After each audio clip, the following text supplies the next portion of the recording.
आलसी गधा। एक गांव में एक व्यापारी रहता था। वह व्यापारी सब तरह के सामान बेचता था।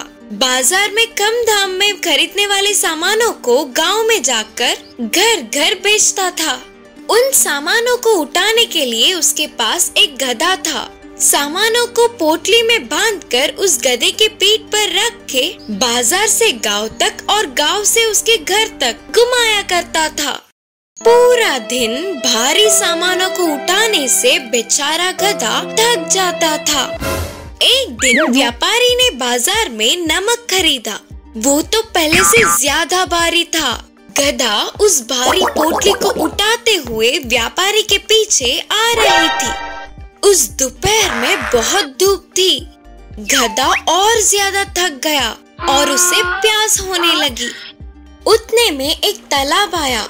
गधा तुरंत उस तालाब के पास गया। उस तालाब में फिसलकर गधा नमक के बोरियों के साथ गिर पड़ा और वह पानी में डूब जाने के डर से हाथ पैर हिलाने लगा। लेकिन वह अनजाने में तैरने लगा और उसके पीठ का भारी सामान हल्का होने लगा।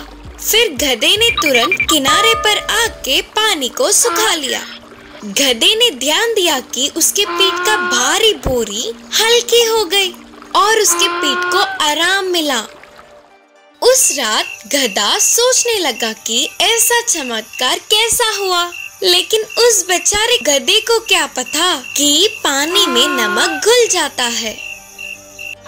अगली बार अगर बोरियां भारी होंगे तो इस तालाब में कूदने का निर्णय लिया। अगले दिन व्यापारी ने कपड़े खरीदे। तब व्यापारी ने सोचा, कल मेरी कमाई अच्छी नहीं हुई, आज ढेर सारा लाभ उठाना ही पड़ेगा। सोचते हुए पहले से भी ज्यादा सामान खरीदा और उस सामान को गधे के पीठ पर रखा। फिर से गधे को पैर और पीठ ज्यादा दर्द होने लगे और वह तुरंत तालाब के पास जाकर पानी पीने का नाटक करते हुए पानी में कूद गई और पूरी पोटली भिगाने के लिए अपने हाथ पैर चलाने लगा। लेकिन हल्का ना होकर और ज्यादा भारी हो गया और गधे को तो पता भी नहीं था कि वो नमक नहीं बल्कि कपड़े थे। अब पोटली भारी होने के वजह से गधा डूबने लगा। तभी व्यापारी ने तालाब में कूदकर गधे को बाहर निकाला। उस रात गधे को बहुत दुख हुआ। साथ ही पहले से ज्यादा पैर और पीठ दर्द होने लगे और भीगे कपड़ों को उठाने के वजह से जुकाम भी हो गया। तब गधे को अपनी गलती समझ में आ गई। उसने सोचा कि अब कभी भी अपने काम से बचने के लिए गलत रास्तों का प्रयोग नहीं करेगा। बिच्छू और कछुए की कहानी। एक जंगल था। उस जंगल में एक तालाब था। उस तालाब के किनारे एक बिच्छू और उसी तालाब में एक कछुआ रहते थे। एक दिन बिच्छू को पानी में घूमने की इच्छा जागी, लेकिन बिच्छू को तैरना नहीं आता था। इससे कछुआ दिखा तो उससे बिच्छू ने कहा, कछुए मामू, मुझे अपनी पीठ पे बिठाकर थोड़ी देर पानी में इधर उधर घुमाओ ना।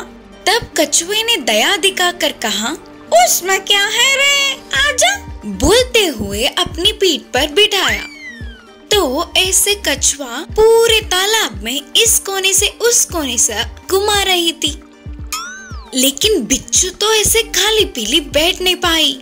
इस कछुए की पीठ तो बहुत मजबूत होती है ना, लेकिन मैं अगर इसे डंक मारूंगा तो इसे फर्क पड़ेगा कि नहीं करके बिच्छू को संदेह आया तो तुरंत कछुए को डंक मारने लगी। बेचारी कछुए को बहुत दर्द हुआ और वो दर्द बर्दाश्त ना कर पाते हुए बोली, दामाद जी, आपने ऐसा क्यों डंक मारा? तब बिच्छू ने हंसते हुए कहा, मजाक में डंक मारना मेरी आदत है। इस बात से कछुए को बहुत गुस्सा आया और इस बिच्छू को किसी भी तरह सबक सिखाने का निर्णय किया और तुरंत कछुआ पानी के अंदर डूबने लगी। तो अचानक से बिच्छू डर के आश्चर्य हुआ और बिच्छू को पानी में सांस न आने पर वो तड़पने लगी। कछुए मामू, क्यों ऐसे कछुए जवाब दिया कि मजाक मजाक में पानी में डूबना मेरी आदत है रे। बोलते हुए पानी में डूब गई। ऐसे अचानक कछुए के पानी में डूबने से बिच्छू को सांस न आई और वो बहुत तड़पने लगी। फिर थोड़ी देर बाद धीरे से कछुआ बिच्छू को अपनी पीठ पर बिठाकर तालाब के तट पर ले आकर छोड़ दिया। तब कछुए ने बिच्छू से कहा, देखा तेरी मजाक तुझ पर ही उल्टी पड़ गई। तूने मुझे कितना दुख दिया, इसीलिए तुझे एक अच्छी सबक सिखाने के लिए मुझे ये करना पड़ा करके बोली। तो बिच्छू ने कहा, मुझे माफ कर दो कछुए मामू, मैंने आपको बेकार में ही दर्द दिया करके बोली। ऐसे इस प्रकार कछुए ने बिच्छू को एक अच्छी पाठ पढ़ाकर सबक सिखाया। बुद्धिमान बकरी। एक गांव में एक व्यक्ति रहता था। उस व्यक्ति के पास एक बकरियों का झुंड था। वह रोज उन्हें घास चराने के लिए गांव के कोने में ले जाता था। उस गांव के पास ही बहुत बड़ा जंगल था। उन बकरियों के झुंड में एक छोटी सी बकरी थी। उम्र में छोटे होने पर भी बुद्धि में बड़ों के समान थी। एक दिन मालिक ने बकरियों को घास चराने ले गए। तब उसमें से छोटी सी बकरी वहाँ से कूदते हुए अपने झुंड से बिछड़कर जंगल की तरफ चली गई।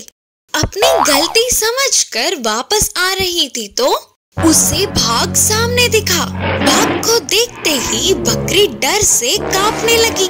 कैसे भी हिम्मत जुटाकर भाग के सामने खड़ी हो गई। भाग बकरी के ऊपर कूदने ही वाला था कि भाग राजा, एक मिनट रुकिए, मैं आपको 3 सच बोलूंगी। अगर आप उन्हें सच मानते हो तो आपको मुझे छोड़ना होगा। बकरी की बातें पसंद आने पर ठीक है बोलो। फिर बकरी ने कहा, आप अपने बाकी के भागों से आज मुझे एक बकरी दिखी, पर मैंने उसे बिना कुछ किए छोड़ दिया। बोलकर बोलने पर वे नहीं मानेंगे, ये सही है ना? हाँ सही है। वैसे ही मैं अपनी बकरियों के झुंड को मुझे एक बाघ दिखा, पर उसने मुझे छोड़ दिया। बोलने पर वे भी नहीं मानेंगे, ये भी सही है ना? बाघ ने हाँ करते हुए अपना सिर हिलाया। अब तीसरा सच, बहुत देर से मैं आपके सामने खड़ी हूँ, पर फिर भी आप मुझे मारने के बजाय मुझसे बात कर रहे हो। इसका मतलब आपको भूख नहीं है, ये भी सच है ना? बोली बकरी। उतनी छोटी सी बकरी उसके सामने खड़े होकर उतनी हिम्मत से बात करना देख बाघ को अच्छा लगा।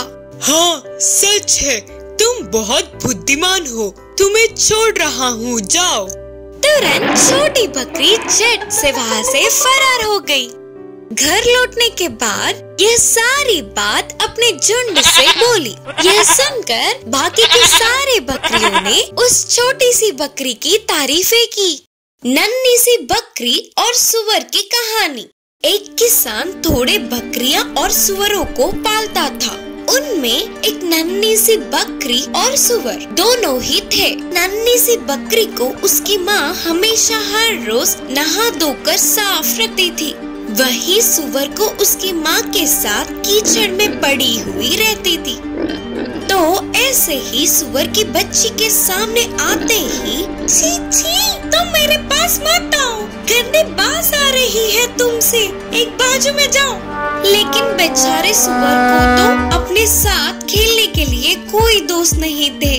तब सुअर ने अपनी माँ से कहा, माँ मुझे नहा माँ, ऐसे ही रही तो मेरे साथ वह बकरी खेल नहीं रही है।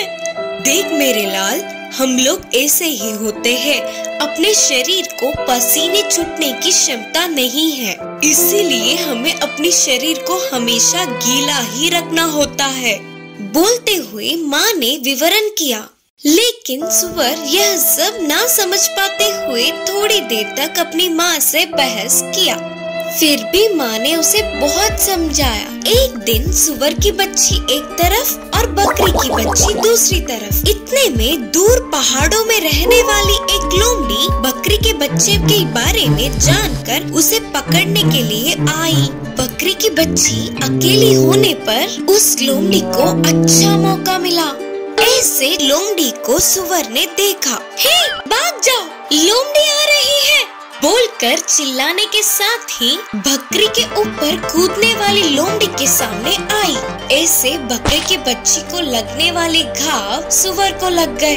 इतने में सुअर के चीख सुनने वाले किसान भागते हुए वहाँ आया और लोमड़ी भाग गया और सुअर के घावों को दवा लगाकर किसान ने ठीक किया। अपने खुद के प्राणों को खतरे में डालकर उसके प्राण बचाने वाले सुअर से अपने व्यवहार देख के नन्ही बकरी शर्म से उदास हुई।